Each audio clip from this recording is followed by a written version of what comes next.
Welcome to Contemporary Trends and Issues in Education. In the title of this course, there are three key words: contemporary, trends, and issues. Let us see what each of these mean. Contemporary means of the present time, current, from today, what we experience in education right now. Trends, on the other hand, are positive kinds of things that are happening that should continue to happen. In other words, the patterns that we see and we would like to continue. Issues, on the other hand, deal with the negative, with the not so good things that will happen in education no matter how good one tries to be. So in this course, we are going to address two things: patterns that we would like to continue and see progress and sustained through education, and issues that we would like to address, be solved, and the remedies taken out to the educational institutions. So this course is going to be related to current things happening. If I were to ask you, what one factor affects education today, what response would you give? I hope most of you would come up with technology. Technology has reshaped the way we educate today, especially in the 21st century. We are already over 15 years into the century, and we are still, in most of our cases, using yesterday's training with today's students, and that is not going to work anymore. If we are to focus on 21st century education, we will have to give technology its proper place.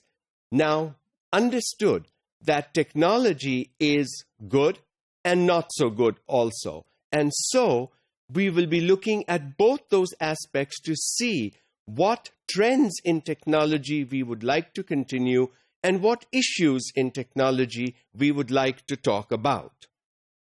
Education in the 21st century is seen as a fundamental right of every child.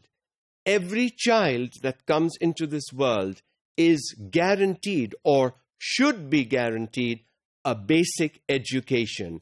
And if we are to do that, we will have to obviously increase the number of schools, the facilities we have, the number of teachers, revamp our curriculum to meet the needs of the 21st century student. Education not only nurtures talent and personality of children from the beginning of their childhood, it also must prepare them for their real lives in the 21st century. We, the teachers of today, whether we like to admit it or not, are basically products of the 20th century. Young people sitting in our classrooms today, our students, are products of the 21st century. So we, the teachers, will have to unlearn a lot of things that we take for granted in education today and do something different with our 21st century students. No society will be able to survive on a dream. Dreams must be made into a reality, and an illiterate population is not a good population to help survive in a democratic world. If we want our young children coming up and surviving in a democratic world, we will have to make sure that we change that dream of democracy into a reality by educating our young people. Education must enable nations and communities to gradually evolve and strengthen their systems of social justice, democratic institutions, and foster values of peace, harmony, tolerance, and mutual respect among diverse populations. All these are critical skills needed by young children in order to survive in the 21st century. Is our education today helping these students develop those skills? learn those skills, master those skills, so that they will be able to survive in the real life of their lives in the 21st century. Education should also promote individual freedom, empower people, and is the most effective vehicle for upward social and economic mobility.